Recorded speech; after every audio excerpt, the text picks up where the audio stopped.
Welcome to Tuesday Newsday, your one-stop spot for all gaming news. We have some rather interesting news this week, ranging from more information about Resident Evil Village to Tomb Raider getting its own anime, so stay tuned and let's hop right in. Capcom have officially confirmed through listings on Steam that Resident Evil Village will have open-world aspects to it. Capcom have been referring in-house to this open-world approach to be similar to Metroidvania, where while keeping to the linear story we've come to expect from the Resident Evil series, it will have exploration adventure aspects that will have you exploring the world they've crafted in a more open-ended way. I'll be sure to keep you guys posted as more information about the game comes out. The new game from Blooper Team, The Medium, which released a few days ago on Xbox Series X and S and PC, has been well received by players, managing to remake its production and marketing costs. According to Blooper Team, the game sales have completely eclipsed what it cost the studio to both develop and market the game, so now all future sales are purely profit. The Medium has very unique gameplay, using a split-screen perspective to show two worlds at the same time, one being our normal world and the other a more horror view of the world inhabited by spirits and demons alike. The official Twitter account for Sonic the Hedgehog tweeted out earlier this week that Roger Craig Smith, the man who for over a decade has been the beloved voice of Sonic the Hedgehog, has unfortunately retired. Quote, Roger Craig Smith has been an integral part of the Sega family. He brought the voice of Sonic to life, and we are forever grateful to his never-ending enthusiasm in helping the community and spreading joy. As someone who grew up on Sonic, it's sad to see him go, and I wish him the best in the future. This one is a bit of a double news story, as Immortals Phoenix Rising's demo is no longer a Stadia exclusive and can now be downloaded and played on PC. The game, which launched back in December of 2020 on all platforms, was a big hit with players, while the demo remained a Stadia exclusive until now, where players can try out a special one-time mission on a brand new location.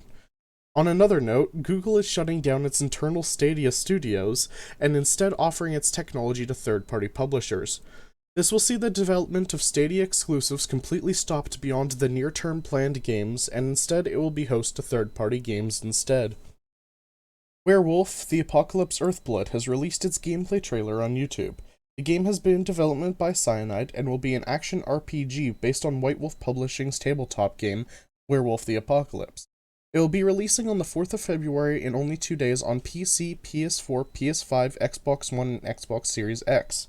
The story follows Call, an eco-terrorist werewolf who has been banished and is fighting against the Pentex Corporation for the pollution it causes. A Magic the Gathering Black Lotus has sold at auction for $511,100. The Black Lotus, being the most prized and rarest of Magic the Gathering cards, is in perfect condition and signed by the artist Christopher Rush, who unfortunately passed away in 2016 at the age of 50. It's nearly impossible to find a trading card in such perfect condition, as even the edges of the card are free from any scratches or chips, for a card that released in 1993 as part of the original Alpha set of Magic cards. According to NX on Netflix, Tomb Raider is going to be getting an anime series on Netflix, animated by Legendary and following Lara Croft after the events of the video game trilogy. I'm personally looking forward to the series, as I grew up playing the Tomb Raiders, and I can't wait to see what it will entail. If any more information comes out, I'll be sure to keep you guys informed. Deep Rock Galactic, which is one of my favorite games of all time, has just reached over 2 million sales. Ghost Ship Games, the developer behind DRG, originally aimed for 200,000 sales and did not think that the game would blow up as much as it has, selling 502,000 copies back in 2018, 404,000 in 2019, and an astounding 1.18 million copies sold in 2020. As the game continues to grow at an amazing speed, Ghost Ship Games is preparing to release the newest update, 33, on February 4th, and I know I'll definitely be found wandering through one of the 2 new biozones they're adding. Rock and Stone, my fellow dwarves! Dying Light 2 has had fans of the series under tension for a while, with indefinite delays until 2021, and core members of the development team leaving in 2020.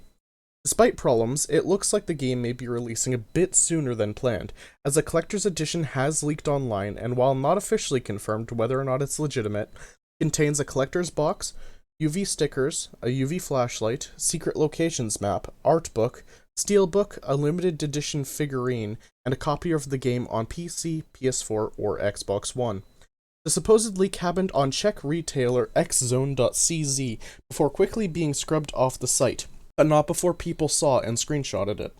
Although the collector's edition looks real, hopefully Techland will confirm it sooner rather than later.